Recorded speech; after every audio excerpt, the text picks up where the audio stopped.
2 Corinthians 12. I have to brag. There is nothing to be gained by it, but I must brag about the visions and other things that the Lord has shown me. I know about one of Christ's followers who was taken up into the third heaven 14 years ago. I don't know if the man was still in his body when it happened, but God surely knows. As I said, only God really knows if this man was in his body at the time, but he was taken up into paradise, where he heard things that are too wonderful to tell.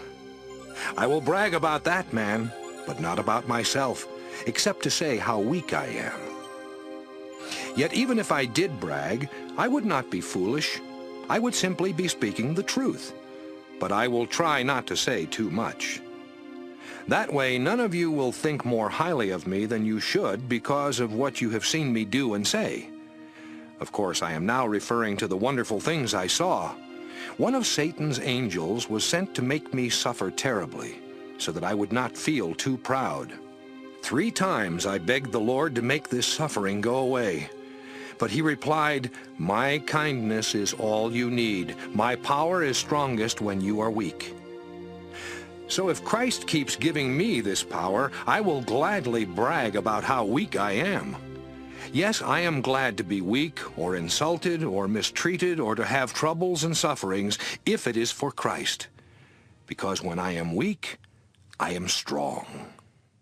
I have been making a fool of myself. But you forced me to do it when you should have been speaking up for me. I may be nothing at all, but I am as good as those super apostles. When I was with you, I was patient and worked all the powerful miracles and signs and wonders of a true apostle. You missed out on only one blessing that the other churches received. That is, you didn't have to support me. Forgive me for doing you wrong.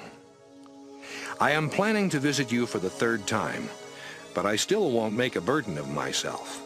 What I really want is you and not what you have. Children are not supposed to save up for their parents, but parents are supposed to take care of their children. So I will gladly give all that I have and all that I am. Will you love me less for loving you too much?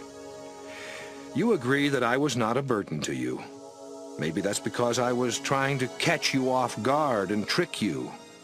Were you cheated by any of those I sent to you? I urged Titus to visit you, and I sent another follower with him. But Titus didn't cheat you, and we felt and behaved the same way he did. Have you been thinking all along that we have been defending ourselves to you? Actually, we have been speaking to God as followers of Christ. But my friends, we did it all for your good. I am afraid that when I come, we won't be pleased with each other. I fear that some of you may be arguing or jealous or angry or selfish or gossiping or insulting each other. I even fear that you may be proud and acting like a mob. I am afraid God will make me ashamed when I visit you again. I will feel like crying because many of you have never given up your old sins.